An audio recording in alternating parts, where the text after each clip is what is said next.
फैंस्टेक short hand classes में आप सभी लोगों का स्वागत है। ये डिक्टेशन रामधारी गुप्ता खंड 1 की है। 80 वर्ड पर मिनट की स्पीड से 10 मिनट की रिकॉर्ड की गई है। आप सभी लोग तैयार हो जाएं। डिक्टेशन स्टार्ट होगी 5 सेकंड बाद।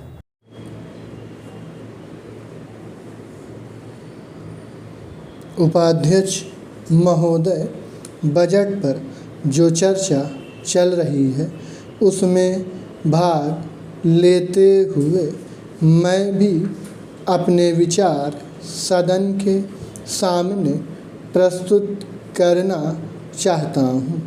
इस बजट पर विचार करते समय दो स्थितियों को हमें दृष्टि में रखना होगा। एक दृष्टि यह है कि किस स्थिति से हमारा देश गुजर रहा है, उसमें हमें क्या करना है, और दूसरी दृष्टि यह है कि भविष्य में देश को किस दिशा में ले जाना चाहते हैं। जब तक इन दोनों दृष्टिकोणों को सामने रखते हुए इस बजट को नहीं जांचेंगे, तब तक हम यह निर्णय नहीं कर पाएंगे कि यह जो बजट हमारे सामने रखा गया है वह देश की दृष्टि से उचित बजट है या नहीं। जब मैं इस समय की स्थिति को देखता हूँ तो मेरे सामने देश की संकटकालीन स्थिति आ जाती है। किस तरह से चीन और पाकिस्तान की तरफ से हमको खतरा है, किस तरह से वे देश पर हमला करना चाहते हैं और किस तरह से हमारी आपसी एकता को मिटाकर हमको लड़ाकर देश में देशद्रोह फैलाना चाहते हैं। इसके साथ ही साथ जब मैं पिछले बजट को सामने रखता हूँ तो मुझे यह कहना पड़ता है कि आज का बजट चाहे जिस स्थिति में भी रखा गया हो, बहुत सुंदर बजट है। एक ईमानदार कोशिश हमारे वित्त मंत्री महोदय ने इस बजट को तैयार करते समय की है, लेकिन एक राजनीतिज्ञ की दृष्टि से जब मैं देश के भविष्य की ओर देखता हूँ तो मुझे यह कहने में कोई संकोच नहीं होता है कि कोई विशेष समाधान इस बजट से नहीं निकलता।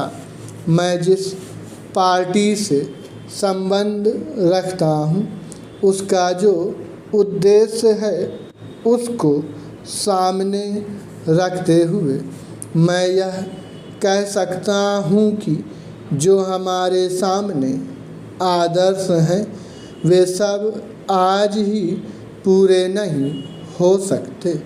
हमारे वित्त मंत्री या हमारी सरकार आज ही सब कुछ नहीं कर सकती या स्वर्ग लाकर हमारे सामने खड़ा नहीं कर सकती, लेकिन फिर भी यह मैं अवश्य देखना चाहता हूँ कि हमारा देश आगे बढ़ रहा है या नहीं। जिस दिशा में हम आगे नहीं बढ़ रहे हैं उसे देखकर मुझे निराशा अवश्य होती है।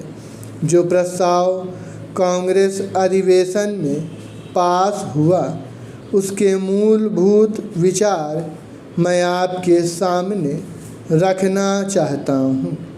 वहाँ हमने यह निश्चय किया था कि वर्तमान पंचवर्षीय योजना खत्म होने तक देश की जनता की ज़रूरत की चीज़ें पूरी कर दी जाएंगी। पैरा उपाध्यक्ष महोदय, उसमें हमने साफ कहा था कि जो गरीब वर्ग है, जिसकी गरीबी के बारे में सभी जानते हैं, उसको देश की आमदनी का जो औसत है वह अवश्य ही मिल जाएगा और इस दिशा में हमारा प्रयत्न जारी रहे। हमारा जो बजट है उसको जब तक अपनी आर्थिक व्यवस्था या अपने विचारों के अनुसार नहीं आंकेंगे, तब तक उस ध्येय की पूर्ति नहीं हो सकती। यदि इस दृष्टि से अपने बजट को देखते हैं तो हम इसे ना अधिक और ना कम नंबर दे सकते हैं। मेरी प्रार्थना यह है कि सरकारी या सरकार जिन संस्थाओं को सहयोग देती है उन्हें आदेश दिया जाए कि वे देश की उन्नति का विचार करें, परंतु खाने की पुष्टि देकर नहीं।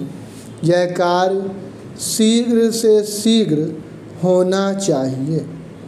इसका कारण यह है कि उच्च श्रेणी आम जनता का आदर्श होती है और जो कुछ उच्च श्रेणी के लोग करते हैं उसकी नकल कनिष्ठ श्रेणी के लोग करते हैं।